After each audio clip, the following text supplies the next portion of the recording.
بسم الله الرحمن الرحيم.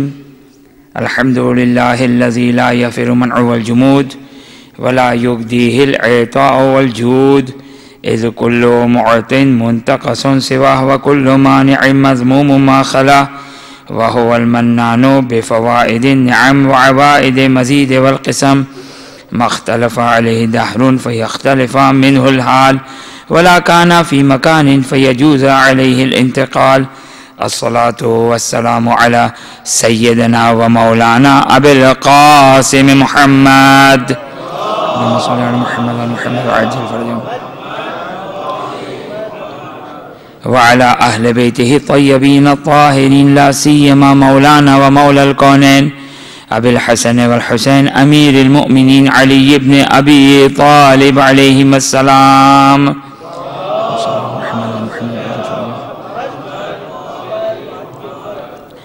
روحي وأرواح العالمين لتراب مقدمهم فداه، واللعن الدائم على أعدائهم إلى قيام يوم الدين. رب اشرح لي صدري ويسر لي أمري واحلل عقدة من لساني يفقه قولي. بسم الله الرحمن الرحيم.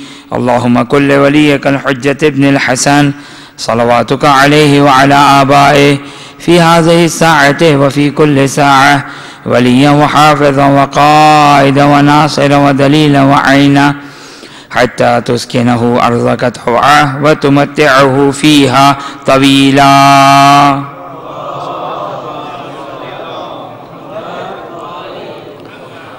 السلام عليك يا أبا عبد الله وعلى الأرواح التي حلت بفنائك. عليك مني سلام الله أبدا ما بقيت وبقي الليل والنهار، ولا جعله الله آخر العهد مني لزيارتكم. السلام على الحسين وعلى علي بن الحسين وعلى أولاد الحسين وعلى أصحاب الحسين. أما بعد، فقد قال الله سبحانه وتعالى في كتابه الكريم: أعوذ بالله من الشيطان الرجيم، بسم الله الرحمن الرحيم. من يعظم شاعر الله فإنها من تقوى القلوب. محمد وآل محمد صلوات.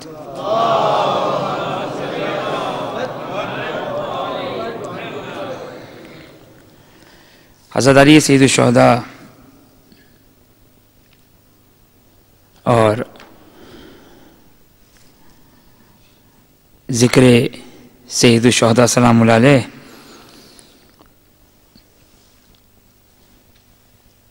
کہ ایک حدیث کہ جو مشہور و معروف حدیث ہے: ان الحسین مصباح الہدیٰ و سفینۃ النجات. ہر امام ہدایت کا چراغ ہے، ہر امام سفینہ ہدایت ہے اور سفینہ نجات ہے. لیکن سید الشہداء کی قربانی ایسی قربانی کہ جو تاریخ انسانیت میں متصور نہیں ہے. لیکن اس کا مطلب یہ نہیں ہے جیسے عزاداری سید الشہداء یا وہ شخص کہ جو سید الشہداء سلام اللہ علیہ کی عزاداری میں کنٹریبیوٹ کرتا ہے، اس کا مقام جنت میں ایک خصوصی، قیامت کے میدان میں خصوصی اس کا پروٹوکول ہوگا، اس کی خصوصی اس کو اعزاز ہوگا جو سید الشہداء سلام اللہ علیہ کی عزاداری میں کسی عنوان سے بھی منسلک ہے. کہ جو جنت کے دروازے کہے جاتے ہیں اس میں بیان ہوتا ہے کہ جنت کے دروازوں میں سے ایک دروازہ ہے جو باب الحسین ہے. باب الحسین، حسین کا دروازہ ہے. لیکن ظاہر ہے اس کا مطلب یہ نہیں کہ سید الشہداء ختمی مرتبہ صلی اللہ علیہ وآلہ وسلم سے افضل ہو گئے. اللہم صلی علی محمد وعلی محمد وعجل فرجهم. یا امیر المومنین سلام اللہ علیہ سے زیادہ افضل ہو گئے؟ نہیں. مراتب فضیلت کے روایات اور جو ادلہ سے، دلیلوں سے جو مطلب ثابت واضح ہے، ختمی مرتبہ جو افضل مخلوق ہیں، اس کے بعد جو روایتوں سے مستفاد ہے امیر المومنین کی شخصیت ہے. لہذا سید الشہداء کی قربانی اپنے مقام پر، لیکن خداوند متعال نے اس قربانی کے صلے میں آپ کو چند چیزوں سے نوازا ہے. کچھ چیزوں کو بیان کیا، یہ جو گزشتہ ہماری تقاریر تھی. جیسے انہی چیزوں میں سے ایک چیز یہ ہے کہ خداوند متعال نے تربت حسین میں شفا رکھی ہے. اب ظاہر ہے ہر خاک جو منسوب ہو جائے، ہر خاک جو منسوب ہو جائے اہل بیت سے، وہ شفاعت رکھتی ہے. اب کوئی کہے کہ شاید یہ پھر جذباتیت آ گئی. مشہور و معروف واقعہ، مجھے اس واقعے کو نہیں پڑھنا، علماء کرام سے آپ سنتے رہتے ہیں، بہت شاید ممکن ہے نام بعض اوقات بھول جاتے کہ کس کا واقعہ ہے، ورنہ اکثر مومنین اس واقعے سے اچھی طرح مطلع ہیں. آیت اللہ العظمیٰ کے بروجردی، آیت اللہ العظمیٰ کے بروجردی اپنے زمانے کے وہ مرجع کی جن کی مرجعیت پورے عالم تشیع میں منفرد تھی، کوئی بھی اختلاف نہیں تھا فقہاء میں، یعنی کسی مرجعیت میں اختلاف نہیں تھا. ہر شخص اس وقت آگے بروجردی کی تقلید کرتا تھا. ایک بڑی علمی شخصیت گزری ہے آیت اللہ العظمیٰ کے بروجردی. فرماتے کہ میری آنکھوں میں بڑا شدید درد تھا. یہ واقعہ سنتے رہتے ہیں علماء کرام سے. خاک شفا تو دور کی بات ہے، تربت اہل بیت اطہار علیہ السلام تو دور کی بات ہے. آیت اللہ العظمیٰ کے بروجردی کہتے ہیں کہ عاشور کا دن تھا، میری آنکھ بہت شدید درد ہو رہی تھی، آنکھوں سے پانی نکلے جا رہا تھا. اور مراجعین کا ایک طریقہ کار ہوتا ہے کہ ویسے تو پورا سال جمعرات کے دن ہر مرجع کے دفتر میں مجلس اعضاء کو منعقد کیا جاتا ہے جمعرات کے دن میں، لیکن عام طور پر مراجعین جو شروع کے عشر اولا ہے اس میں ہر مرجع کے دفتر میں مجلس ہوتی ہے، مرجع بھی اس میں شرکت کرتا ہے. عاشور کا دن تھا، میری آنکھوں کا درد بہت اوج پہ پہنچا ہوا تھا، آنکھوں سے پانی نکل رہا تھا اور عجیب سا درد تھا. ایک مرتبہ یہ جو عزادار آتے ہیں، ماتمی آتے ہیں، ایران عراق کا ایک ٹرینڈ ہے، ایک طریقہ کار ہے عزاداری کا.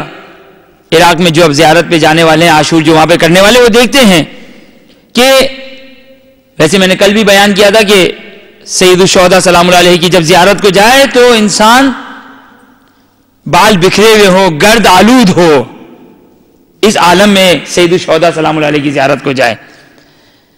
تو وہاں کا ایک طریقہ کار ہے عزاداری کا کہ بالخصوص 9 محرم اور 10 محرم کو مٹی کا یہ کیچڑ بنایا جاتا ہے جو پیشانی پہ، رخساروں پہ، کپڑوں پہ، بالوں پہ لگایا جاتا ہے، تاکہ ایک عزاداری کی ایک کیفیت، ایک صاحب عزا کہ ہم عزادار ہیں، یہ ظاہر کرنا ہے. یہ مطلوب شعر ہے، خدا کو یہ چاہیے.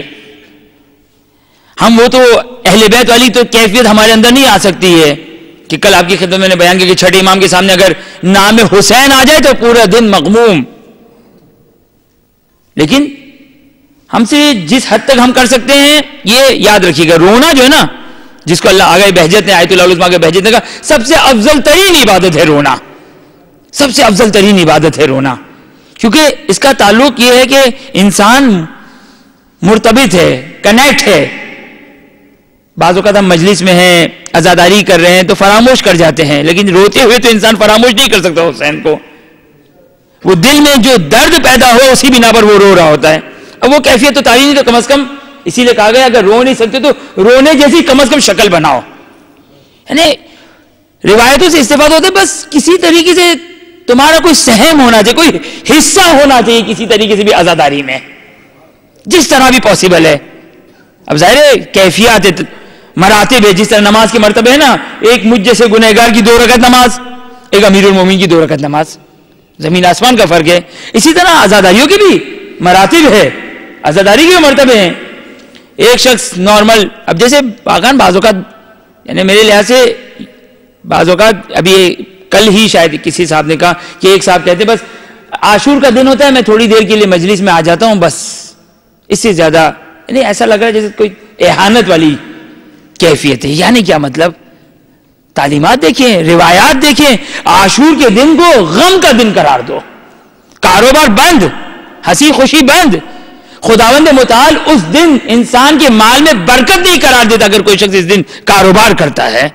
سخت روایات عاشور کے سلسلے میں. لہذا انسان کیا ظاہر وہ تو ہماری وہ کیفیت پیدا نہیں ہو سکتی تھی جو اہل بیت اطہار علیہ السلام کی, لیکن بہرحال انسان کوشش کرے. اب وہاں پر ایک طریقہ کار ہے کہ یہ مٹی لگائی جاتی ہے. اب یہ خاک شفا نہیں لگاتے ہیں, ایک نارمل سی مٹی ہوتی ہے, ایک عام سی مٹی ہے. آیت اللہ العظمیٰ اگر بروجردی یہ فرماتی کہ میری آنکھ کا درد اوچ پر تھا, آنکھوں سے آنسو نکل رہے ہیں, پانی نکل رہا ہے, ایک مرتبہ میں نے آزادار کی پیشانی سے خاک کو اٹھایا اور اپنی آنکھوں سے لگایا. ابھی خاک شفا نہیں ہے, یہ آزادار سے جو متصل ہوئی خاک اس کے اندر یہ تاثیر پیدا ہو رہی ہے.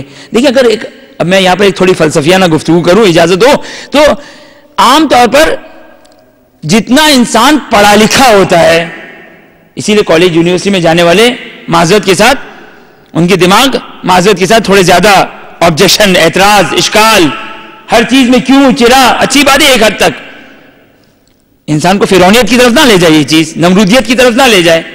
ہاں سیکھنے کے لیے ضرور سوال کریں, بہت اچھی بات ہے انسان سوال کرے, لیکن ہر درمی نہیں ہونی چاہیے. تو یہ ایک ہے انسان جتنا پڑھتا ہے, جتنا کالج یونیورسٹی, صرف کالج یونیورسٹی نہیں حوزے علمیہ میں بھی ہو, جتنا انسان پڑھا لکھا ہوتا ہے اتنا زیادہ فوراً ایک بات کو قبول نہیں کرتا ہے.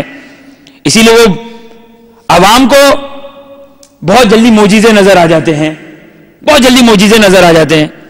اب جو بہت زیادہ باریک بین ہوتا ہے وہ شک و تردید, اتنا جلدی اس کو یقین نہیں آتا ہے, اعتماد پیدا نہیں ہوتا ہے. آیت اللہ العظمیٰ, میں یہ جو میں نے بات کہی اس جملے کے لیے, آیت اللہ العظمیٰ مرجع ہیں. ساری زندگی درس اور بحث میں زندگی گزاری, فلسفہ بھی پڑھا, منطق بھی پڑھا, وہ ایک تشکیک کی کیفیت آٹومیٹک پیدا ہوگی.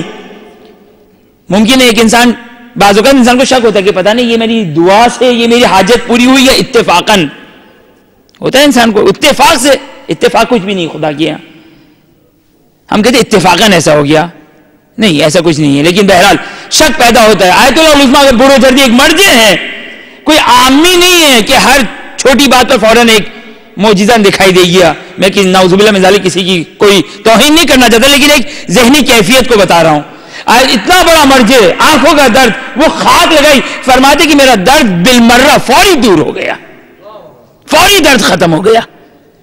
یہ سید الشہداء ہیں اور اہل بیت اطہار علیہ السلام. آیت اللہ شیخ عباس قمی, شیخ عباس قمی صاحب مفاتیح الجنان, ان کا بیٹا نقل کرتا ہے کہ نجف میں میرے بابا اور میں زندگی گزار رہے تھے, بابا کی آنکھیں سخت درد ہو رہی ہے.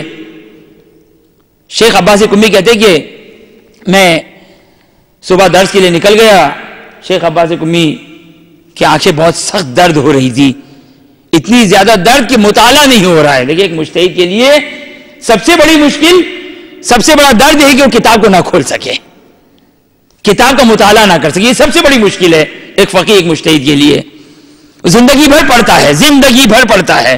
ہمارے یہاں تو کالج یونیورسٹی میں 10 سال 12 سال پڑھنے کے بعد بہرحال ایک دن آتا ہے کتاب ختم ہو جاتی ہے. مرجع مجتہد کبھی کتاب بند نہیں کرتا ہے, کتاب کو کبھی بند, اس کی کتاب بند نہیں ہوتی ہے, معنی نہیں رکھتا ہے. اسی لیے مرحوم آیت اللہ العظمیٰ اگر تبریزی فرماتے میں نے آرام کو قبر کے لیے رکھا ہے. یہ ہوتا ہے ہمارا مرجع. لوگ کہتے ہیں کہ بھائی مرجع صرف ایران عراق میں ہی ہے. مسئلہ ایران عراق سے تعلق نہیں ہے.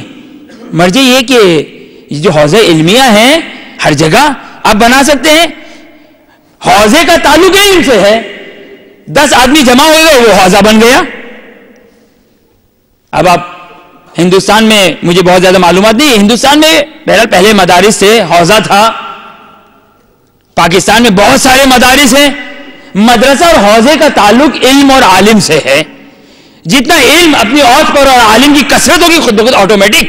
آیت اللہ العظمیٰ شیخ فیاض نجف کے علماء میں سے 4 علماء ہیں نجف میں, 4 الگ الگ ممالک کے, ایک پاکستان کے, ایک عراقی, ایک ایرانی اور ایک ہے افغانستان کی شیخ فیاض, شیخ اسحاق فیاض.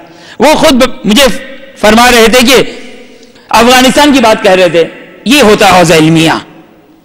اب صحیح ہے ایران عراق محنت ہوئی, علماء کا اجتماع ہوا, ایک امیر المومنین کے جوار ہو گیا, ایک بیوی معصومہ حکم کا جوار ہو گیا. تو یہ اس کی بھی برکات ہوتی ہے. لیکن جہاں علم ہوگا وہاں خود بخود حوضہ بنے گا, وہاں خود بخود حوضہ بنے گا. شام میں بھی حوضہ ہے اور باقی جگہوں پر بھی حوضہ ہے. شیخ اسحاق فیاض کہتے ہیں کہ افغانستان کے گاؤں اور دیہات میں رسائل مقاصد پڑھائی جاتی ہے. یہ رسائل مقاصد بڑی ایک اونچے لیول کی کتاب ہے, افغانستان کے گاؤں اور دیہات میں پڑھائی جاتی ہے. تو مسئلہ ایران عراق کا تعصب کی بات ہے کہ بھائی کیوں ایران میں ہی فقط آپ بنا لیجئے مرجع, اور مرجع کسی فیکٹری میں نہیں بنتا ہے, مرجع علم سے بنتا ہے. مرجع کسی کو کھڑے کر دینے سے مرجع نہیں بنتا ہے. جو بھی علوم اہل بیت اطہار علیہ السلام کا ماہر ہوگا وہ مجتہد و مرجع بن جائے گا. شیخ عباس قمی, نجف اشرف, اب نجف اشرف کی بنیاد 1000 سال پرانی, شیخ توسی نے اس کی بنیاد رکھی ہے. دائر باب علم ہے, اس کے جوار میں سلام اللہ علیہ, ان کے جوار میں جو وہ حوضہ علمیہ کی ایک تشکیل ہوئی, شیخ توسی 1000 سال ہو گئے اس حوضے کو, اس کی برکتیں ہیں. اس کے بعد چند سال, تقریباً شاید 300 سال اس سے کم, حوضہ علمیہ قوم کی بنیاد ڈلی. اگرچہ حوضہ خود قوم چھٹے امام کے زمانے سے مرکز تشیع تھا. ہمیشہ یاد رکھیے کہ مرکز علم اور محدثین کے ذریعے سے مرکز بنتے ہیں. اور قوم چھٹے امام کے زمانے سے مرکز تھا ہمارا, محدثین تھے, راوی تھے. بہرحال ان کے فرزند کہتے ہیں کہ شدید آنکھ درد ہو رہی ہے, لیکن بہرحال درس کا وقت تھا, میں چلا گیا درس میں. جب ظہر پہ واپس پلٹ کر آئے تو دیکھا کہ بابا روز کے روٹین کے مطابق لکھ رہے ہیں. کہا بابا آپ کی تو آنکھیں بہت درد ہو رہی تھی, آپ لکھ رہے ہیں. کہاں بہت درد جب ہوئی, یہ ہے, اس کو کہتے ہیں مولائی. مختلف اقسام مولائی کے طریقے ہیں مولائی کے. کہتے ہیں بس جب بہت زیادہ آنکھ درد ہوئی, میں اپنے کتاب خانے میں گیا. قرآن تو بہت دور کی بات ہے, میں نے اصول کافی کو اٹھایا, اس کو آنکھوں سے لگایا, درد ختم ہو گیا. کیا ہے اصول کافی؟ شیخ یعقوب کلینی, ایک غیر معصوم, شیخ یعقوب کلینی نے کتاب لکھی اپنی نہیں, جس میں احادیث ائمہ اطہار علیہ السلام کو جمع کیا, جس میں قال الامام باقر, قال الامام صادق علیہ السلام. کہا میں نے آنکھوں سے لگایا, میرا درد ختم ہو گیا. دیکھیے وہ کیفیت بھی پیدا ہونی چاہیے. وہاں پہ آیت اللہ العظمیٰ کو برو جردی, وہ ایمان, وہ معرفت اہل بیت کی. شیخ عباس قمی کے پاس ایک خاتون آئی, کہا کہ میرا بیٹا بہت بیمار ہے, کوئی دوا دیجئے, کوئی دعا دیجئے, کوئی ورد دیجئے. کہا اچھا پانی منگوایا, یا رشتہ داروں میں سے ظاہراً کوئی خاتون تھی. پانی منگوایا, یہ پانی کا گلاس ہے نا جیسے, پانی منگوایا, اس میں 2 انگلی ڈالی, کہا جا کے اس کو پلا دو. کہا کچھ نہیں پڑھا آپ نے تو, کچھ بھی کوئی ورد بھی پڑھ دیتے تو کوئی تسلی ہوتی نا, کوئی تسلی ہو جاتی, کچھ بسم اللہ کم از کم بول دیا, الحمدللہ بول دیا. آپ نے تو فقط 2 انگلیاں. کہا کیسے خداوند متعال اس پانی میں شفا, اس انگلیوں میں شفا نہ قرار دے جو ساری زندگی قال الامام باقر صادق و قال الامام باقر و قال امام صادق کا لکھتے ہوئے گزر گئی ہے.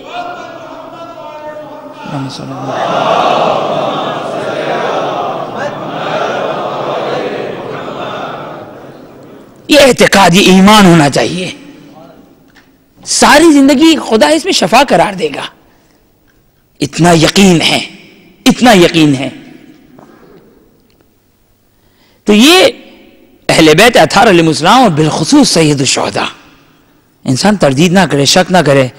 آیت اللہ العظمیٰ شیخ عبد الکریم حائری, چلیں اب نجف کی بات آ گئی, اب قم کے حوضے کی بھی بات سن لیجئے. تمام حوضے کی بنیاد اہل بیت کے نام پر ہے, اس میں جو برکتیں ہیں وہ اہل بیت کے نام پر ہے. شیخ عبد الکریم حائری کون ہے؟ شیخ عبد الکریم حائری شیخ توسی ہے, حوض علمیہ نجف کے مؤسس, حوض علمیہ نجف کے بنانے والے شیخ توسی, تقریباً 1000 سال پہلے. شیخ عبد الکریم حائری حوض علم قم کی تشکیل کرنے والے, بنانے والے شیخ عبد الکریم حائری. ان کے فرزند شیخ عبد الکریم حائری خود کون تھے؟ ایک تو اپنے زمانے کے مرجع تھے, لیکن ایک ان کی خصوصیت تھی. ہم کہتے بھائی یہ عام طور پر چونکہ ہمارا اب تو بہرحال ایران عراق زیارتوں کا ایک سسٹم شروع ہوا تو ہم نے دیکھا تھوڑا بہت وہاں کے حالات سے اور علماء سے تھوڑی بہت واقفیت ہوئی. ہم سمجھتے بس یہ جو عزاداری کا جو طریقہ کار ہوتا ہے, جو عزاداری کرتے ہیں, یہ مولویوں کا سے عزاداری سے کوئی تعلق نہیں, ماتم داری سے کوئی تعلق نہیں. شیخ عبد الکریم حائری نجف میں, نجف سامرہ میں اور پھر حوزہ علمیہ قم میں مراجین اور مجتہدین کا جلوس نکلتا تھا.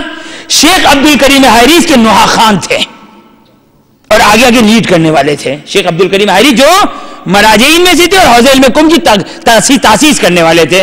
شیخ عبد الکریم حائری جو بی معصوم قم کے جوار میں ہی ان کی قبر مطہر ہے. شیخ عبد الکریم حائری ان کی فرزند نقل کرتے ہیں کہ بابا جب یہ جس میں بڑے بڑے مراجعین ہوتے تھے اس زمانے کے لے کر چلتے ہیں, کہتے اس زمانے میں ایک طالب علم تھا برہنپا, جلوس میں برہنپا. دیکھیں لوگ اعتراض کرتے ہیں یہ برہنپا کی کیا ضرورت ہے؟ برہنپا ایک احترام ہے, احترام ہے. تبھی تو جو حضرت موسیٰ جب کوہ طور پر گئے تو کہا فخلع علیک, اپنی جوتیوں کو اتار دو خدا کے احترام میں. ورنہ جوتیاں کیا ہے؟ کچھ بھی نہیں. انسان نے موزے پہنے تو جوتی پہنی ہوئی نہیں, احترام میں جوتیاں اتار دی گئی. اب یہ جوتیاں اتار دینا, اسی لیے بعض روایتوں میں کہ ذرا چھٹے امام کی جب سید الشہداء کی زیارت کو جاتے تھے فرات سے غسل کرتے تھے, جوتیاں اتار دیا کرتے تھے اور پیدل چل کر سید الشہداء کی زیارت کو جایا کرتے تھے. عبد الکریم حائری, شیخ عبد الکریم حائری ان کی فرزند نقل کرتے کہ یہ جو جلوس تھا تمام علماء مراجین مجتہدین برہنپا, ایک طالب علم تھا, اس کے دل میں اس کے ذہن میں ایک بات آئی, کیونکہ وہ قم کا ایک پرانا علاقہ تھا, وہاں پہ بچھو بہت تھے, بچھو بہت تھے. اس نے کہا کہ بھائی اس ڈر سے کہ کہیں بچھو کاٹے نہ, اب سب برہنپا ہے, اس نے کہا کہ مجھے خوف ہے, ڈر ہے کہ بچھو نہ کاٹے, میں نے جوتے نہ اتارے. دیکھیں یہ ہے سید الشہداء. نعوذ باللہ من ذالک, سید الشہداء سزا نہیں دیتے ہیں لیکن سید الشہداء ہدایت کرتے ہیں. شیخ مرتضی حائری, شیخ عبد الکریم حائری کے فرزند فرماتے ہیں اب وہ جلوس گیا ختم ہوا, کسی کو بچھو نے نہیں کاٹا. یہ شخص جسے جوتا پہنا ہوتا جوتے کے اندر بچھو نے اس کو کاٹا. بتلا دیا کہ یہ سید الشہداء کی راہ میں کوئی شک و تردید نہ کرے.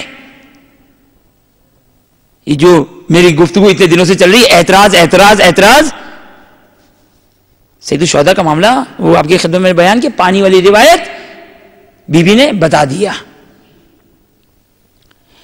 اور واقعاً ایسا ہی ہے, جب سب در بند ہو جائے خداوند متعال نے یہ دیکھیں سید الشہداء کی قربانی میں تاثیر رکھی ہے, خاک میں شفا رکھی ہے. قبہ حسینی کے نیچے ہر معصوم کے جوار میں جو شخص دعا کرے گا ظاہر ہے اجابت کے مقام پہ پہنچے گا. فرق ہے ہم اپنے گھر میں بیٹھ کر دعا کریں یا امام بارگاہ میں آ کے دعا کریں, فرق ہے. اسی طرح ہم اپنے گھر میں دعا کریں اور امیر المومنین کے جوار میں دعا کریں, زمین آسمان کا فرق ہے. آیت اللہ العظمیٰ کے تبریزی کہتے ہیں اتنا بڑا مرجع, کہتے میری بہت ساری حاجتیں تھی, 3 حاجتیں جو کبھی پوری, مختلف جگہوں پہ دعا کی لیکن پوری نہیں ہوئی. اب خداوند متعال بعض مخصوص مقامات بتلانا چاہتا ہے, بہت سے مقامات پہ دعا کی لیکن وہ دعا پوری نہیں ہوئی.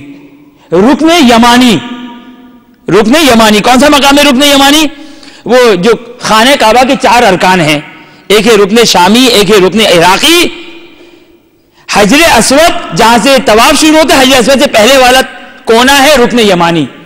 یہ وہ کونا ہے کہ جہاں سے امیر المومنین سلام اللہ علیہ کی والدہ محترمہ جناب فاطمہ بنت اسد داخل ہوئی تھی, کونے سے داخل ہوئی تھی. یہ مجھے نہیں معلوم کیوں مشہور معروف ہے دیوار سے, جی نہیں, اس کونے سے شق ہوئی تھی دیوار اور بی بی وہاں سے داخل ہوئی تھی. وہ ہے رکن یمانی, بڑا مقدس مقام ہے. امام فرماتے کہ یہ ہمارا دروازہ ہے, یہ جنت کا دروازہ اور ہمارا دروازہ ہے. یہ وہ مقام ہے کہ جہاں پر انسان دعا کرتا ہے, روایت کا جملہ ہے, کافی کی روایت ہے, جو شخص انسان دعا کرتا ہے جبرائیل آمین کہتے ہیں, جبرائیل آمین کہتے ہیں. آیت اللہ العظمیٰ کے تبریزی کہتے ہیں, جو واقعہ مجھے یاد ہے اس کے اعتبار سے آیت اللہ العظمیٰ کے تبریزی کہتے ہیں بہت ساری حاجتیں جو پوری نہیں ہو رہی تھی, میں نے رکن یمانی پر خداوند متعال کو امیر المومنین کا واسطہ دے کر 3 حاجتیں تھی جو کہیں پوری نہیں ہو رہی تھی, وہاں پہ دعا کی, امیر المومنین کا واسطہ دے کر خدا نے میری 3 حاجتوں کو پورا کر دیا. تو یہ مقامات سارے مقامات اپنے میں، لیکن سید الشہداء کو ایک خصوصی کہ جو شخص بھی زیر قبہ سید الشہداء دعا کرے گا اس کی دعا خدا پوری کرے گا. یہ چند چیزیں ہیں کہ جو خداوند متعال نے سید الشہداء کو عطا کی ہے. تو اس میں کوئی شک و تردید کی بات نہیں، روایات ہے. کسی خاک میں شفا نہیں جو خاک شفا میں ہے، سید الشہداء کی خاک میں ہے. تو ظاہر ہے اس میں کوئی شک و تردید کرنے کی ضرورت نہیں. اگر سب دروازے بند ہو جائے، خداوند متعال نے حسین کا دروازہ کھلا رکھا ہے. آیت اللہ العظمہ گئے وحید بہبانی، آیت اللہ العظمہ کا وحید بہبانی کربلا میں مقیم. کل آپ کی خدمت میں بیان کیا کہ بہرحال کربلا میں اقامت کی ممنوعیت ہے، وطن نہ قرار دیا جائے، لیکن بہرحال مصلحتوں کی بنا پر ظاہر شیعہ مرکز ہے، وہاں پر ضرورت ہے.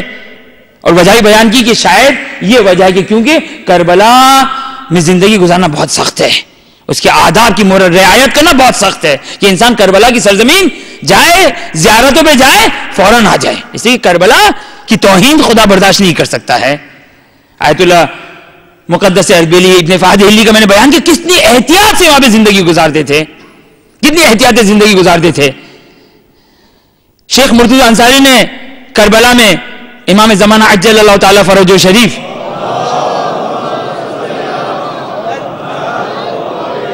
کی زیارت کی. ابھی بھی خود ایک طویل واقعہ ہے. زیارت کی کربلا سے باہر کسی حجرے میں. کہ مولا آپ کربلا سے باہر کیوں زندگی گزارتے ہیں؟ امام زمانہ علیہ الصلوۃ والسلام آپ کربلا سے باہر کیوں زندگی گزارتے ہیں؟ کہا کہ ایسا نہ ہو کہ کربلا کی سرزمین پہ یعنی مناسب نہیں ہے کہ کوئی انسان کربلا اور روضہ حسین کے احاطہ میں آرام کرے اور سوئے. کیونکہ جب انسان سوتا ہے پیر پھیلاتا ہے، بے احترامی ہے، یہ خود ایک بے احترامی ہے. اب یہ مشکل ہے، ان تمام چیزوں کو خیال رکھنا سخت ہے. اسی لیے کہا گیا کہ اس کو وطن مت قرار دو. آیت اللہ العظمہ کا وحید بہبانی کے پاس ایک شخص آیا، کہا یہ کچھ سونا ہے، آپ اپنی ثوابدید کی بنا پر جو آپ کو مناسب لگے اس کو طالب علم یہ جہاں پر بھی اس کو تقسیم کر دیجیے گا. ابھی گٹھڑی میں اچھا خاصا ایک سونا. پوچھا آخر یہ سونا کہاں سے آیا؟ کہا لمبی داستان ہے. کہا سناؤ. یہ شخص کہتا ہے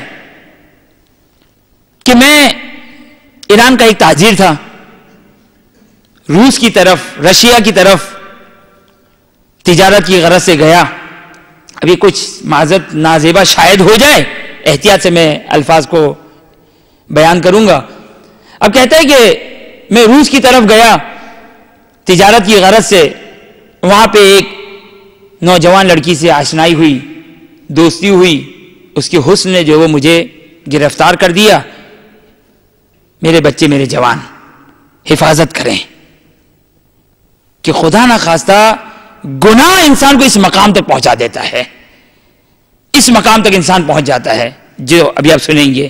بالخصوص آج کا جو ٹیلی ویژن، آج کا انٹرنیٹ، آج کی جو ڈش کے مسائل ہیں، متوسل ہو سید الشہداء سے، متوسل ہو سید الشہداء سے.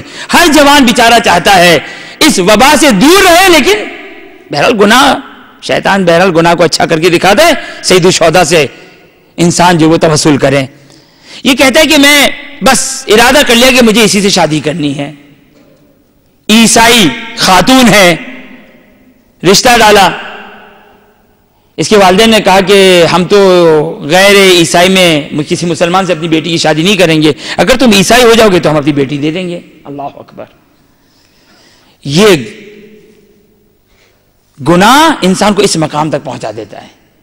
کہا صحیح، میں نے سب کچھ چھوڑ دیا، میں نے اسلام چھوڑ دیا، مجھے شادی کرنی ہے.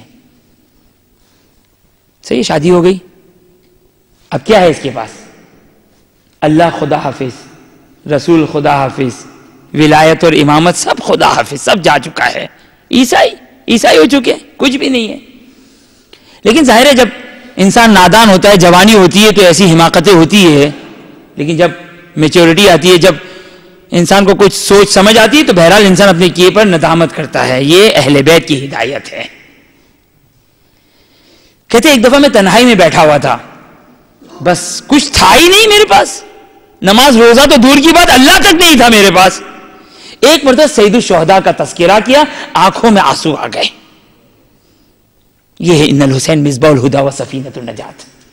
کس طرح حسین ہاتھ پکڑتے ہیں.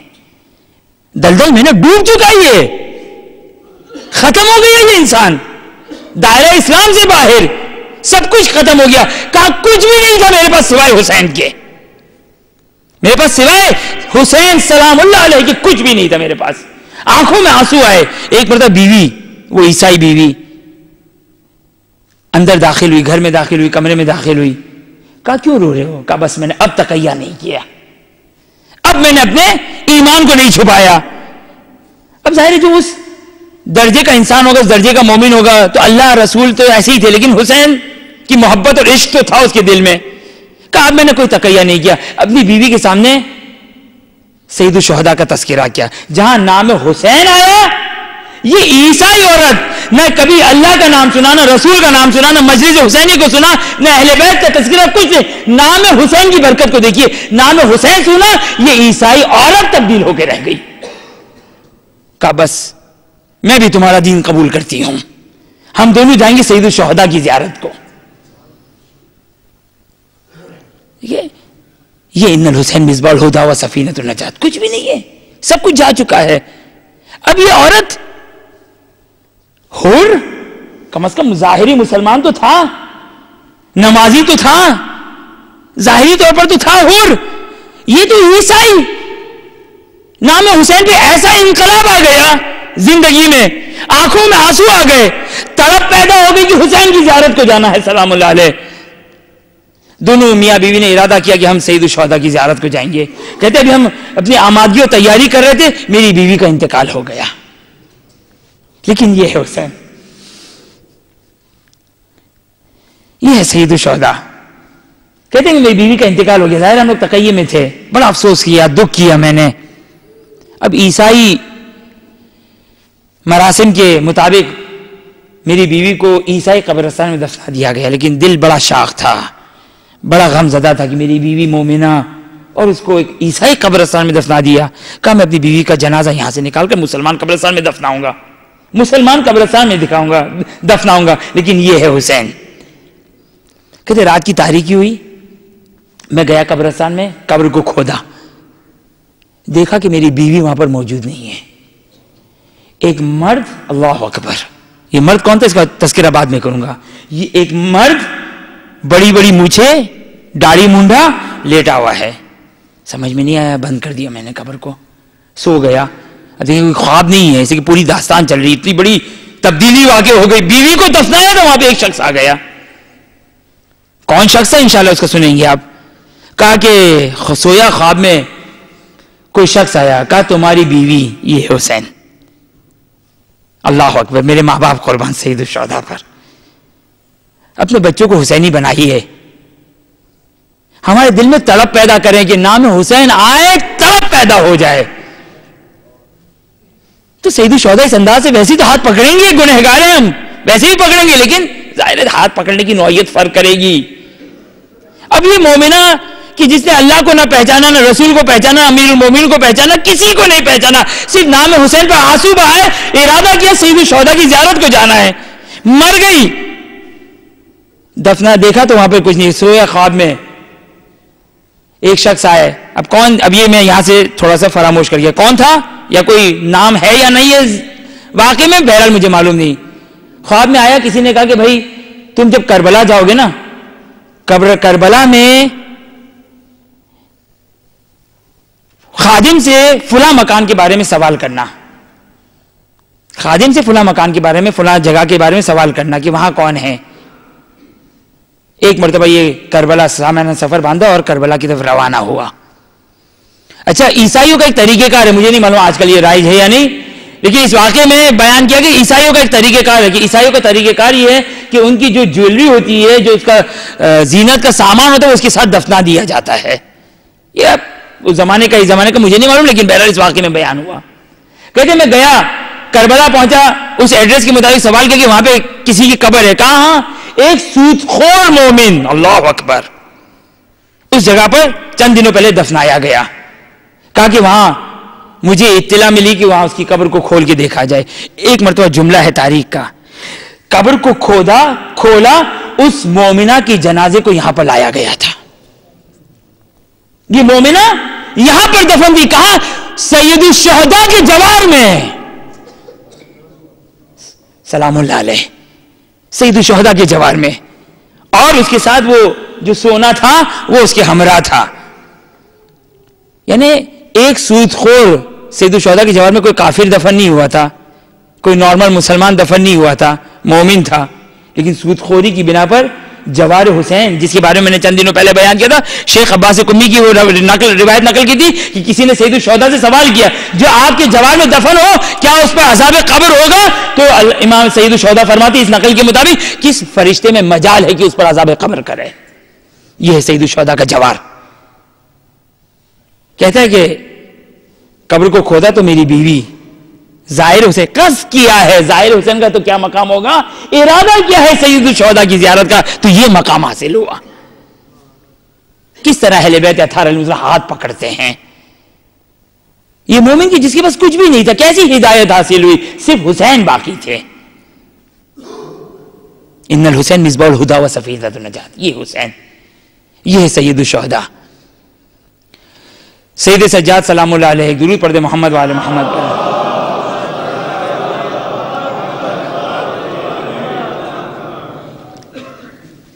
کیا ہماری شفاعت کا سامان ہے؟ انشاءاللہ ربط مصائب میں بیان کروں گا. سید سجاد نے 40 سال اپنے بابا کی عزاداری کی, جو روایت آپ کی خدمت میں نے بیان کی. اچھا, اس زمانے کے ادوار میں, اس زمانے میں بڑی مشکل امامت اور ولایت کی تھی. ائمہ کا دور بڑا حساس تقیہ والا دور تھا. سید الشہداء کے بعد مسئلے پیدا ہوئے, رسول کے بعد تو ہوئے, رسول سید الشہداء کے بعد امامت و ولایت کا مسئلہ آیا. بہت سارے افراد محمد حنفیہ کو امام سمجھتے تھے. اس کے بعد چھٹے امام کا دور ختم ہوا. وہاں سے تو ایک بہت بڑا شدید اختلاف پیدا ہوا. حضرت اسماعیل جو چھٹے امام کے فرزند تھے, ان کی امامت کے کچھ قائل پیدا ہوئے, کچھ توقف کرنے والے. میں نے کہا نا ہر جگہ احتیاط اچھی نہیں ہوتی ہے. کچھ احتیاط کرنے والے کہ ہم تو احتیاط کریں گے. نہیں, امامت و ولایت کا مسئلہ ایسا نہیں ہے. زرارہ, شاید آپ کے لیے ممکن ایک نئی بات, زرارہ ایک مقدس صحابی, چھٹے امام کے قریب ترین اصحاب میں سے. زرارہ ابن عیون, 2 بھائی تھے, حمران ابن عیون اور زرارہ ابن عیون. چھٹے امام کا صحابی, بڑا مقدس اور مومن. کہ چھٹے امام فرماتے 4 ایسے افراد ہوں گے کہ ہم اہل بیت سے سب سے پہلے ملاقات کریں گے, جس میں ایک نام ہے زرارہ کا نام ہے. اتنا بڑا اپنے زمانے کا فقیہ مجتہد تھے. چھٹے امام سے بہت ساری حدیثوں کو اور بہت ساری فقہ کو حاصل کیا تھا. لیکن مسئلہ ولایت اور امامت کو ذرا دیکھیے کتنا حساس معاملہ ہے. جب چھٹے امام کا انتقال ہوا, اب زرارہ بستر مرگ پر ہے. اب بستر مرگ پر ہے, میں کیسے تحقیق کروں کہ چھٹے امام کے بعد کون ہے امام؟ یہ آج جو اہل بیت کی اور ائمہ کی معرفت ہے, اس زمانے میں اتنی روشن اور اتنی واضح باتیں نہیں تھی. یہ جو آج ہمارے پاس جو اعتقادات اور عقائد ہیں, یہ سمیٹ کر آ گئے. پہلے روایتیں بکھری تھی ساری. ایک روایت, چند روایت اس کے پاس ہے, چند روایت اس کے پاس ہے, چند روایت اس کے پاس ہے.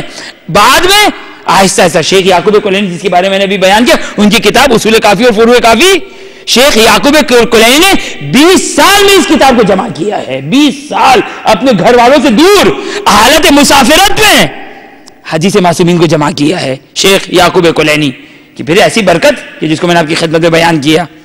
اب وہ دور کی جب ائمہ کی امامت کا بڑا مسئلہ تھا. اب زرارہ فقیہ مجتہد, امامت اور ولایت کا حامی, انتقال ہو گیا. چھٹے امام کا اپنی معلوم, چھٹے امام کے بعد 7واں امام کون ہے میرا, حجت خدا کون ہے. ولایت اور امامت اتنی اہم نہیں کہا کہ میں توقف کرتا ہوں, کسی کو اپنا امام نہیں مانتا. کہا خداوندہ بستر مرگ پر ہے, کیا کرے.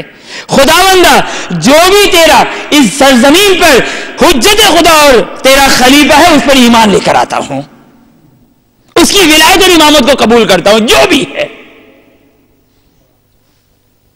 اور جن کے بارے میں چھٹے امام نے کہا تھا جنت میں ہم سے پہلے ملاقات ہونے والے, ہم سے پہلے ملاقات کرنے والے, جس میں ایک نام زرارہ کا نام آتا ہے. اتنی عظیم الشان شخصیت. تو مسئلہ ولایت اور امامت بڑا اختلافی تھے. محمد حنفیہ کے زمانے میں بھی ایک مسئلہ اٹھا تھا کہ چونکہ امام حسن علیہ السلام کی امامت آئی, امام حسین علیہ السلام کی حکومت آئی, اور محمد حنفیہ کی بات آئی, کیونکہ تیسرے بھائی تھے یہ. تو اب بعض لوگوں نے کہا کہ بھائی یہ ان کے پاس امامت کا حق ہونا چاہیے. اب محمد حنفیہ آئے چوتھے امام کی خدمت میں, کہا کہ میں امام ہوں کیونکہ میرے دو بڑے بھائی امام تھے, اب میری باری ہے امامت و ولایت کی. مقدس اردبیلی نے جواب دیا کہ محمد حنفیہ چونکہ اس کے پیروکار ان کو امام مانتے تھے, خود نہیں مدعی امامت تھے, لیکن ان کو بتلانا تھا. تو سید سجاد سلام اللہ علیہ نے کہا کہ چلتے ہیں, ہم حجر اسود کے پاس جاتے ہیں, سوال کرتے ہیں حجر اسود سے, اور حجر اسود جس کی گواہی دے گا اس کی امامت اور ولایت ثابت ہو جائے گی. حجر اسود کے پاس جائیں گے, اس سے سوال کریں گے, اور وہ جو بتا دے گا کہ کون امام ہے اور کون خدا کا خلیفہ ہے اور رسول کا جانشین ہے. کہا چلیے. ایک مرتبہ حجر اسود کے پاس پہنچے. کیوں حجر اسود کا انتخاب؟ وجہ بس سنیں. ایک مرتبہ محمد حنفیہ سے کہا کہ آپ کلام کیجئے, پہلے تضرع زاری کیجئے, خدا کی بارگاہ میں دعا کیجئے, خدا کی بارگاہ میں دعا کیجئے. دعا کی, تضرع زاری کی, پھر امام نے کہا کہ اس سے کلام کرو. محمد حنفیہ نے کلام کیا, کوئی جواب نہ آیا. اس کے بعد سید سجاد آگے بڑھے, ذرا کلام دیکھیے گا امام کا کیا کلام ہے. سید سجاد آگے بڑھے, کہا تجھے واسطہ دیتا ہوں اس خدا کا جس خدا نے تیرے اندر انبیاء اور باقی ائمہ کے عہد کو قرار دیا ہے. کیا ہے حجر اسود کی داستان؟ ایک شخص معصوم کی خدمت میں آتا ہے, سوال کرتا ہے کہ کیا وجہ ہے کہ حجر اسود یہاں پر نصب ہے, کیا وجہ ہے کہ حجر اسود کو ہم بوسہ دیتے ہیں, کیا وجہ ہے حجر اسود کو جنت سے نکالا گیا, اور کیا وجہ ہے کہ حجر اسود میں عہد اور میثاق کو قرار دیا. کتنے سوال؟ 4 سوال. کیا وجہ حجر اسود یہاں پر, کیا وجہ ہے حجر اسود کو بوسہ دیتے ہیں, کیا وجہ ہے کہ اس کو جنت سے نکالا گیا, اور کیا وجہ ہے کہ اس میں عہد اور میثاق کو قرار دیا. ابھی عہد اور میثاق آپ کے لیے انون مجمل بات ہے, میں اس کی وضاحت کروں گا. میں ایک بات کہتا ہوں, جس طرح واقع کربلا, کیا ہے واقع کربلا؟ ولایت امیر المومنین. غدیر ولایت امیر المومنین. اسی طرح حج ولایت امیر المومنین ہے.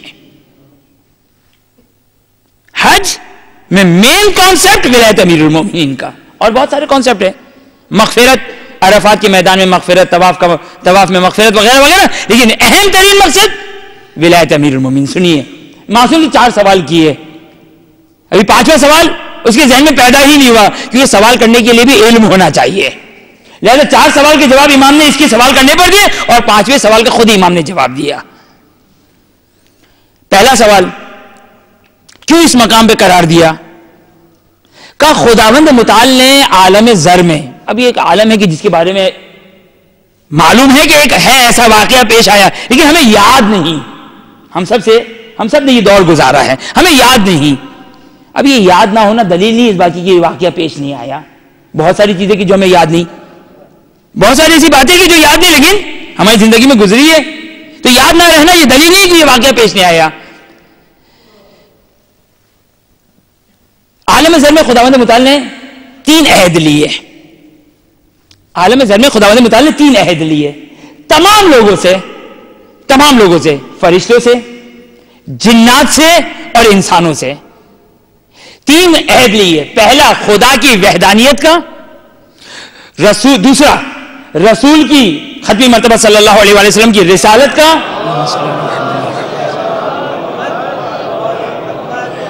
اور امیر المومنین کی ولایت کا. یہ 3 عہد عالم زر میں لیا گیا. امام فرماتے کہ یہ جو عہد لیا گیا تھا وہ اسی حجر اسود کے مقام پر لیا گیا تھا, اسی لیے خداوند متعال نے حجر اسود کو یہاں پر نصب کیا. پھر کیوں بوسہ لیتے ہیں؟ کہتے بوسہ, اس کو احترام کرنا اور بوسہ دینے کی وجہ, کہتے اس لیے کہ یہ تجدید عہد ہے. یہ تجدید عہد ہے کہ کس بات کا تجدید عہد ہے؟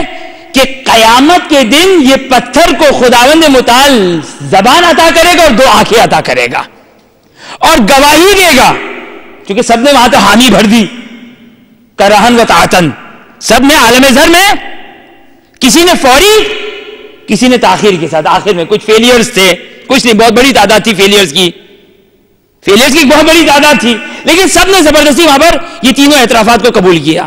لیکن اب دنیا میں آنے کے بعد کون اس وعدے کو پورا کرنے والا ہے؟ کون اس وعدے کو پورا کرنے والا ہے؟ حجر اسود، جو ہم بوسہ لیتے ہیں حجر اسود کا، قیامت کے دن حجر اسود گواہی دے گا۔ امام فرماتے ہیں کہ کوئی بھی نہیں سوائے ہمارے شیعوں کے کہ جس نے اس وعدے کو وفا نہ کیا ہو۔ امام فرماتے ہیں کہ کوئی بھی نہیں سوائے ہمارے شیعوں کے کہ جس نے اس وعدے کو وفا کیا ہو۔ خدا کی وحدانیت، رسول کی رسالت اور امیر المومنین کی ولایت، سوائے ہمارے شیعوں کے کسی نے بھی اس وعدے کو پورا نہیں کیا۔ لہذا بوسہ لیتے ہیں، یہ تجدید عہد ہے، اور قیامت کے دن یہ پتھر گواہی دے گا، مومنوں کے بارے میں گواہی دے گا کہ انہوں نے جو عہد کیا تھا عالم ذر میں اس کو وفا کیا۔ اور جو بھی منکر ہوگا، اب وہاں پہ آنے والے کون ہیں؟ کافر آتے ہیں وہاں پر؟ کافر تو نہیں آتے، بس اس سے زیادہ میں کیا کہوں۔ اور تو یہ روایت کا جملہ بحر الانوار کی کتاب بحر الانوار میں یہ روایت دی ہے، مومن قیامت کے دن یہ پتھر گواہی دے گا، قیامت کے دن یہ پتھر گواہی دے گا کہ شیعوں نے، مومن نے، انہوں نے اپنی جو عالم ذر کے جو عہد دیا گیا تو وفا کیا، اور اس کے علاوہ جو باقی افراد ہوں گے یہ پتھر ان کے کفر کی گواہی دے گا۔ انکار، جوہد و انکار و کفر۔ اور امام کہتے ہیں اسی لیے ہم حجر اسود پہ جاتے تو یہ جملہ کہتے ہیں، امانتی ادیتھا، میں نے اپنی امانت کو ادا کر دیا، وہ میثاقی طاعت ہوں، اور جو میرا عہد تھی اس کو میں نے وفا کر دیا، لتشہد، تاکہ اے حجر اسود سے مخاطب ہو کر یہ جملہ، یہ دعا پڑھی جاتی ہے، امانتی ادیتھا، میں نے اپنی امانت کو ادا کر دیا، عالم ذر میں جو امانت تھی نا میرے کندھوں پر اس کو ادا کر دیا، وہ میثاقی جو میں نے وعدہ کیا تھا اللہ کی توحید کا، رسول کی رسالت کا، امیر المومنین کی ولایت کا، یہ جو میں نے وعدہ کیا تھا طاعت ہوں، اس کو میں نے اس عہد کو وفا کر دیا۔ کیوں؟ لتشہد، اے حجر اسود، تاکہ تو گواہی دے لی میرے حق میں، کس چیز کی؟ بالمعافات ہے، کہ میں نے اپنے عہد کو وفا کیا۔ یہ حجر اسود کی تاریخ ہے کہ جب ہم بوسہ لیتے ہیں تو در حقیقت یہ تجدید عہد ہے، یہ تجدید عہد ہے کہ اے حجر اسود، ہم نے عالم ذر میں جو وعدہ کیا تھا اس کو وفا کر دیا، حج کر کے نہیں، یہ اپنے ایمان کے ذریعے سے وفا کر دیا۔ 2 سوال ہو گئے یہاں پہ، کیوں نصب، اس کو تقبیل کیوں کیا جاتا ہے، بوسہ کیوں دیا جاتا ہے، اور تیسرا سوال، اس کو جنت سے کیوں نکالا گیا، جنت سے کیوں اترا؟ امام نے کہا جانتے ہو یہ پتھر کیا تھا؟ جانتے ہو یہ پتھر کیا تھا؟ کہا نہیں مولا۔ کہا یہ پتھر ایک فرشتہ تھا، ایک فرشتہ تھا یہ۔ اب یہاں پر ایک چوتھا سوال آٹومیٹک پیدا ہوگا، جو چونکہ پتہ ہی نہیں تھا کہ یہ فرشتہ تھا، لہذا 5واں سوال پیدا نہیں ہو سکتا تھا۔ وہ 5واں سوال جس کا امام نے آخر میں جواب دیا، کیوں تمام فرشتوں میں اس فرشتے کا انتخاب ہوا؟ بھائی امام، خدا کے سارے کاموں میں مصلحت اور حکمت ہے، کیوں اس فرشتے کا انتخاب ہوا؟ بہرحال اس کو بعد میں بیان کیا جائے گا۔ امام نے کہا یہ فرشتہ تھا، اور جب حضرت آدم نے، یہ فرشتے کا کام کیا تھا؟ یہ حضرت آدم کے ہمراہ ہوتا تھا اور حضرت آدم کو ہمیشہ میثاق اور عہد یاد دلاتا رہتا تھا، کیونکہ ہر نبی نے خدا کی وحدانیت، رسول کی رسالت اور امیر المومنین کی ولایت کا اقرار کیا ہے۔ ہمارے پاس حدیث ہے، ایک نہیں متعدد روایت ہے، کسی نبی کی نبوت اس وقت تک مکمل نہیں ہو سکتی جب تک محمد صلی اللہ علیہ وسلم کی رسالت اور امیر المومنین کی ولایت کا اقرار نہ کرے۔ اس وقت تک کسی نبی کو عہدہ نبوت نہیں مل سکتا ہے، عہدہ نبوت جب تک امیر المومنین کی ولایت کو قبول نہ کرے وہ۔ اب یہ فرشتہ اس کا کام کیا تھا؟ حضرت آدم کو بار بار یاد دلا رہا ہے. لیکن انسان گناہ کرتا ہے تو اس کا نتیجہ کیا ہوتا ہے ذرا سن لیجئے. بار بار یاد دلا رہے ہیں. حضرت آدم نے جب وہ غلطی کی, گناہ کا لفظ صحیح نہیں ہے, جو غلطی کی حضرت آدم نے, کیونکہ روایات ہے ہمارے پاس کہ نبی گناہ نہیں کرتا ہے, جب غلطی کی خداوند متعال نے کتنی بڑی سزا, جنت سے نکال دینا کوئی بڑی سزا نہیں تھی. خداوند متعال نے اس عہد کو حضرت آدم سے فراموش کروا دیا, فراموش کر گئے. وہ جنت سے نکالے گئے, جنت سے نکالے گئے, زمین پر آئے. اب یہ فرشتہ, خداوند متعال نے اس فرشتے کو سفید پتھر میں تبدیل کیا. یہ حجر اسود در حقیقت حجر ابیض تھا, سفید پتھر تھا. روایت ہے ہمارے پاس, 2 روایتیں ظاہراً, کہ یہ اہل زمین کے گنہگاروں کی وجہ سے یہ سفید پتھر سیاہی میں تبدیل ہو گیا, یہ گناہ کا اثر. اور دوسری روایتوں کہ مشرکین نے چونکہ اس کو ہاتھ لگایا, اس مشرکین کے ہاتھ لگانے کی وجہ سے یہ سفید پتھر سیاہ ہو گیا. ورنہ معصوم کی روایت ہے کہ اگر یہ سفید پتھر اپنی اگر اصلی حالت پہ باقی رہتا تو ہر انسان اس پتھر سے شفا لیتا, ہر انسان اس پتھر سے شفا لیتا. بہرحال امام کہتے ہیں کہ اب یہ کیوں جنت سے نکالا گیا؟ یہ حضرت آدم کو چونکہ یاد دلاتا تھا,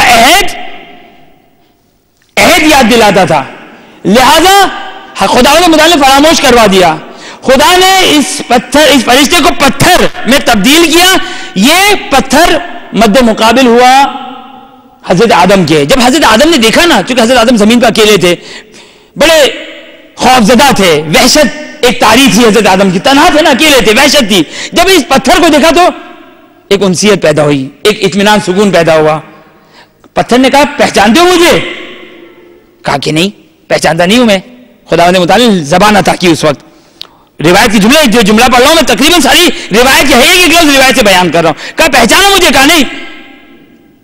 کہا کہ میں وہی فرشتہ ہوں کہ جو آپ کو عہد یاد دلایا کرتا تھا. اس وقت دوبارہ حضرت آدم کو اپنا عہد یاد آ گیا, دوبارہ حضرت آدم کو عہد یاد آ گیا, توبہ کی.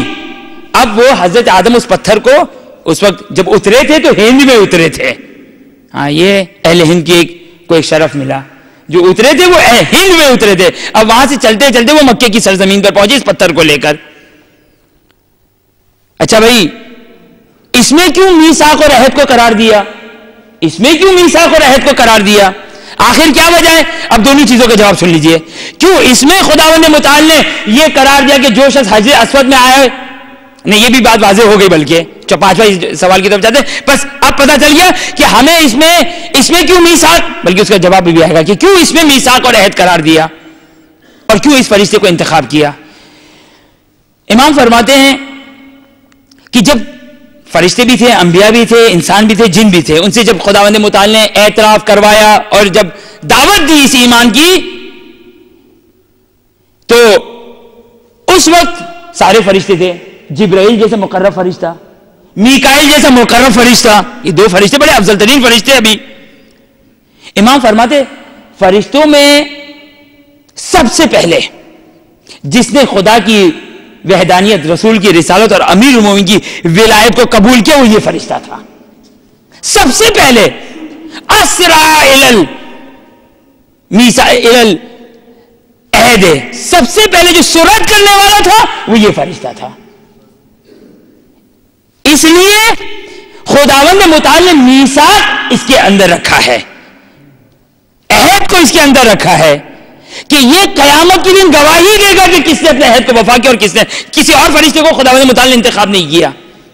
اس کے اندر رکھا ہے کیونکہ اس نے سب سے پہلے سرعت کی تھی, سب سے پہلے اس نے اس کے اندر رکھا. اور کیوں اس کا انتخاب ہوا؟ امام فرماتے ہیں کہ چونکہ جب خداوند متعال نے, یہ روایت کا جملہ ہے, توحید, رسالت اور وسیع ہونے کا اعتراف کیا تو اس نے سرعت کی.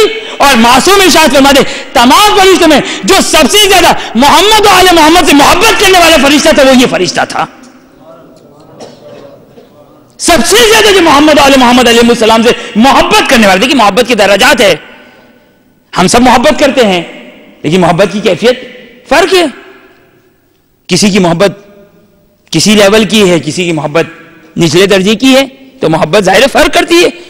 بھائی بہت آسان مثال ہے نا, آپ کے والدین ہیں, آپ اپنے والدین سے بہت زیادہ محبت کرتے ہیں.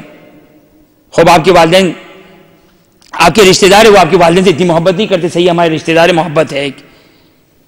اسی طرح محبت کی درجات ہے. کہتے سب سے زیادہ جو محمد آل محمد سے محبت کرنے والا فرشتہ تھا وہ یہ فرشتہ تھا. یہ فرشتہ اس نے سب سے پہلے سبقت کی تھی, اس لیے خداوند متعال نے اس میں میثاق قرار دیا, اور خداوند متعال نے تمام فرشتوں میں اس کا انتخاب کیا. لہذا سید سجاد جب آئے تو کیا کہا سید سجاد نے؟ سید سجاد سلام اللہ علیہ نے کہا, اے وہ پتھر کہ تجھے واسطہ دیتا ہوں اس خدا کا کہ جس خدا نے انبیاء کے لیے اور تمام لوگوں کے لیے عہد کو تیرے اندر قرار دیا ہے. یہ چوتھے امام نے جو کہا اس کا فلسفہ یہ ہے, اس کی وجہ یہ ہے, یہ حجر اسود میثاق عہد ہے, تجدید عہد ہے, امیر المومنین کی ولایت کی تجدید کی جاتی ہے. اور یہاں پر چوتھے امام آئے, چونکہ ولایت کا مسئلہ تھا نا, امامت کا مسئلہ تھا, اور فقط امیر المومنین کی ولایت تھی, 12 اماموں کی ولایت, 12 اماموں کی ولایت. اب ولایت کے لیے اور کہاں جاتے جہاں پر عہد ولایت قرار دیا تھا. لہذا اسی لیے سید سجاد نے حجر اسود کا انتخاب کیا. پہلے محمد حنفیہ کو کہا آپ کیجئے, گفتگو کیجئے, کلام کیجئے. اب کلام کیا, کوئی بھی نتیجہ نہ آیا. ایک مرتبہ سید سجاد نے حق کا واسطہ دیا, تجھے اس خدا کا حق کا واسطہ دیتا ہوں جس نے تیرے اندر میثاق کو قرار دیا. ایک مرتبہ وہ حجر اسود گویا ہوتا ہے اور گواہی دیتا ہے کہ میں گواہی دیتا ہوں علی مرتضیٰ کے بعد, حسن مجتبیٰ کے بعد, حسین شہید کے بعد علیہ السلام کے بعد خداوند متعال نے ولایت اور امامت کو آپ کے اندر قرار دیا ہے. یہ حجر اسود نے کلام کیا. جیسے ہی محمد حنفیہ نے اس منظر کو دیکھا, ایک مرتبہ جھکے اور سید سجاد کے قدموں کا بوسہ لیا. اب مقدس البیلی کہتے کہ یہ محمد حنفیہ باقی وہ بتلانا چاہتے تھے, خود امامت کے معترف تھے, ایمان رکھتے تھے. بہرحال یہ سید سجاد نے اپنی ولایت اور امامت کو اس طریقے سے بتلایا کہ ہم ہیں ولایت اور امامت کے حقدار. یہ حجر اسود قیامت کے دن خداوند متعال لب عطا کرے گا, آنکھیں عطا کرے گا کہ جو گواہی دینے والا ہے. بس یہ چیزیں ہیں, یہ وسیلے ہیں کہ جو ہماری شفاعت کے وسیلے ہیں. یہ سب شفاعت کے وسیلے ہیں. لیکن ان وسیلوں میں سے ایک وسیلہ سنیں گے. معصوم کی روایت ہے, بس وقت تقریباً ختم ہو گیا, مجھے زیادہ مسائل نہیں پڑھنے. معصوم کی روایت ہے, کربلا کا میدان ہوگا, قیامت کا میدان ہوگا, وہ قیامت کا محشر کہ جو مصیبت کا محشر ہوگا. ایک مرتبہ ختمی مرتبہ اور امیر المومنین علیہ السلام جا رہے ہوں گے. ختمی مرتبہ صلی اللہ علیہ وسلم امیر المومنین سے مخاطب ہو کر کہیں گے, اے علی جاؤ فاطمہ سے پوچھ کر آؤ کہ میری امت کی شفاعت کے لیے کیا لے کر آئی ہیں. اللہ اکبر. روایت کا جملہ, ایک مرتبہ امیر المومنین شہزادی کی خدمت میں آتے ہیں, کہتے بنت رسول آپ کے بابا نے پیغام پہنچایا ہے کہ ان کی امت کی شفاعت کے لیے کیا لے کر آئے ہیں. حضرات جملہ سنیں گے. ایک مرتبہ بنت رسول ابا ہٹائیں گی, ابو الفضل عباس کے 2 بازو کو پیش کریں گی. اے ابو الحسن, رسول کی امت کے لیے میں عباس سے علمدہ کی 2 بازو لے کر آئی ہوں, ان کی شفاعت کے لیے 2 بازو لے کر آئی ہوں. یہ ہے عباس سے علمدہ. ہاں آزادارو روئیے, آپ کے رونے سے جناب زہرا کو بھی مرہم حاصل ہوتا ہے, مولا حسین کے زخم بھی دور ہوتے ہیں. روایت کا جملہ ہے, ایک عالم پہلی محرم کو سیدی شہداء کے حرم میں داخل ہوا, زری کے مد مقابل کھڑا ہوا. جب توسل پیدا کرتا ہے ایک مرتبہ, تو ایک مرتبہ سارے حجاب اٹھ جاتے ہیں. دیکھا کہ سید الشہداء قبر میں لیٹے ہوئے ہیں. ایک مرتبہ سید الشہداء پہ نگاہ پڑی, دیکھا فرزند رسول سر سے پیروں تک زخمی ہے. کیسے زخمی نہ ہو؟ 4000 تیر اندازوں نے تیر اندازی کی ہے. چھٹے امام کی تصدیق کے مطابق 1950 زخم کھایا ہوا ہے. اس عالم نے اس درد بھرے منظر کو دیکھا, پہلی محرم کو درد بھرا منظر دیکھا. 10 دن گزر گئے. اب یا تو شام غریبہ یا 11 محرم. ایک مرتبہ پھر فرزند رسول کی زیارت کو جاتا ہے, عجیب منظر دیکھا. پھر مولا سید الشہداء کی زیارت کرتا ہے, دیکھتا ہے کہ سید الشہداء سارے زخم دور ہو گئے. کہ مولا آخر کیا وجہ ہے؟ سارے زخم دور ہو گئے کیسے؟ ہمارے چاہنے والوں کی عزاداری کی وجہ سے میرے سارے زخم دور ہو گئے. ایک مرتبہ اس عالم کی نگاہ سید الشہداء کے سینے پہ پڑی. سید الشہداء کے سینے پہ پڑی. 2 زخم تھے حسین کے سینے پہ, 2 زخم تھے. مولا آخر کیا وجہ ہے؟ یہ زخم ختم نہ ہوئے. حسین نے کہا یہ 2 زخم قیامت تک باقی رہیں گے. ایک اکبر کا زخم, ایک عباس کا زخم.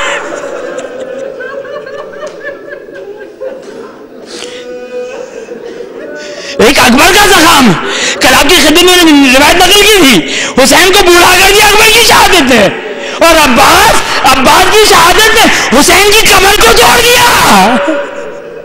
ہائے عباس کی غربت.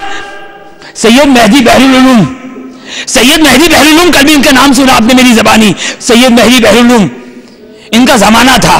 ایک مرتبہ ابو الفضل عباس علیہ السلام کی قبر مطہر میں کچھ پانی آ گیا اور قبر خراب ہو گئی.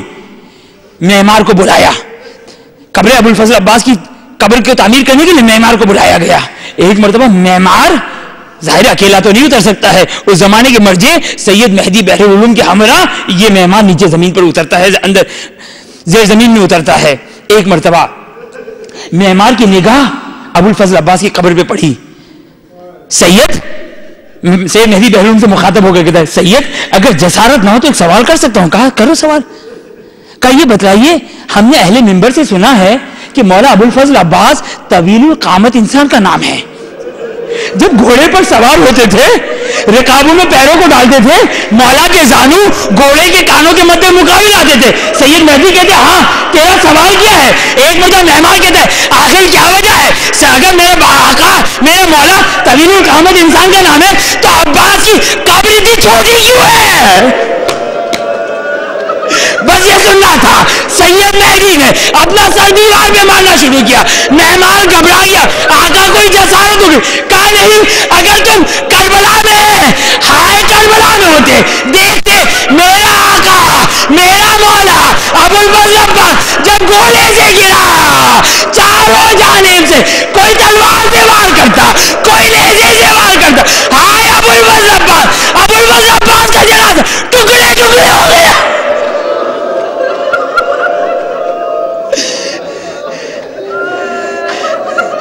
ہائے عباس کی غربت, ہائے مولا ابو الفضل عباس. بس پورا مقتل نہیں پڑھنا. ایک مرتبہ ابو الفضل عباس کو پانی لانے کی اجازت مل گئی. ہائے ابو الفضل عباس. ایک مرتبہ فرات میں اترتے ہیں. عباس کی دنیا میں ایک ہی تمنا ہے, حسین کے بچوں کے لیے پانی لے کے جاؤں. ایک مرتبہ روایت کا جملہ, مولا عباس نے چلو میں پانی لیا, اور یہ وہ وعدہ تھا, یہ وہ قسم تھی. سن 40 ہجری میں امیر المومنین نے ابو الفضل عباس کو بلایا. روایت میں عباس جب فرات میں اترنا نا, حسین کے بچے پیاسے ہوں گے, حسین پیاسا ہوگا, پانی مت پینا. عباس نے وعدہ کیا تھا, کہا ہوگا بابا دیکھ لیجیے آپ کے عباس کے چلو میں پانی, عباس پانی نہ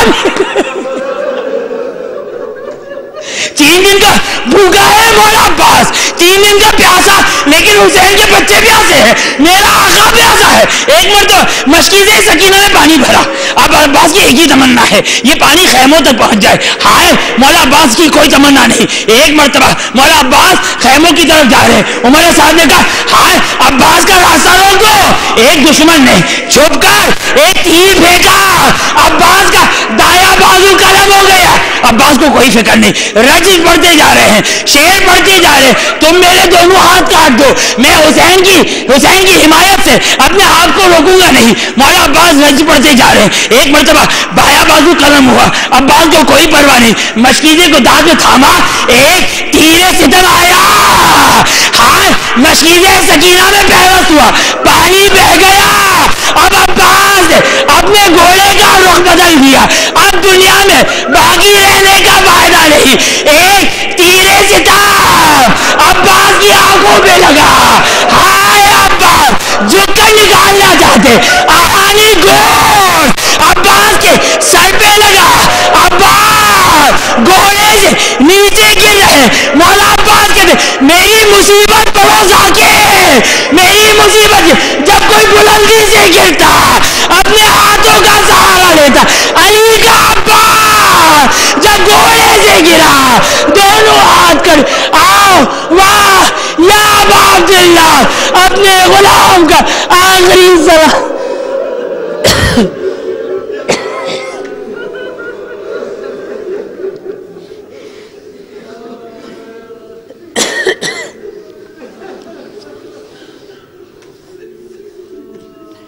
سيعلم الذين ظلموا أي منقلب ينقلبون۔ بار الہ ان آنسوؤں کو باعث شفاعت قرار فرما، بار الہ تو یہ باب الحوائج مولا ابوالفضل عباس علیہ السلام کی عظمت کا واسطہ دیتے ہیں۔ خداوند حاضرین مجلس مومن و مومنات، کل مومن و مومنات اور جنہوں نے بالخصوص التماس دعا کے لیے خداوند تو یہ باب الحوائج کی عظمت کا واسطہ، محمد و آل محمد کی عظمت کا واسطہ، حاضرین مجلس مومن و مومنات اور کل مومن و مومنات کی تمام جائز حاجات کو پورا فرما۔ خداوندہ جو مومن و مومنات پریشان حال ہے، روزی اور رزق کی مشکلات میں گرفتار ہے، بچوں کی تربیت، بچوں کی تعلیم، بچوں کی شادی، مختلف مسائل میں گرفتار ہے، خداوندہ تو یہ باب الحوائج عباس علمدار کی عظمت کا واسطہ، خداوندہ تو یہ باب الحوائج کی مادر گرامی جناب ام المؤمنین کی عظمت کا واسطہ دیتے ہیں۔ خداوندہ حاضر مجلس اور کل مومن و مومنات کی تمام مشکلات کو دور فرما۔ خداوندہ جو مومن و مومنات حج و زیارات کے مشتاق ہے، خداوندہ انہیں اپنے گھر و اہل بیت اطہار علیہ السلام کی زیارت نصیب فرما۔ خداوندہ جو مومن و مومنات بے اولاد ہے، خداوندہ حسین کی سکینہ کا واسطہ، حسین کی اصغر کا واسطہ انہیں اولاد نرینہ عنایت فرما۔ خداوندہ جو مومن و مومنات دنیا بھر میں جہاں جہاں مظالم کا شکار ہیں، شیعہ حیدر کرار مظالم کا شکار ہے، فقط اس وجہ سے کہ علی کے چاہنے والے ہیں، خداوندہ کی علی کی عظمت، علی کی غربت کا واسطہ دے دے، خداوندہ تمام شیعہ حیدر کرار کی حفاظت فرما۔ خداوندہ اپنی آخری حجت امام عصر و زمان کے ظہور میں تعجیل فرما، ہمیں ان کے آوان و انصار میں قرار فرما۔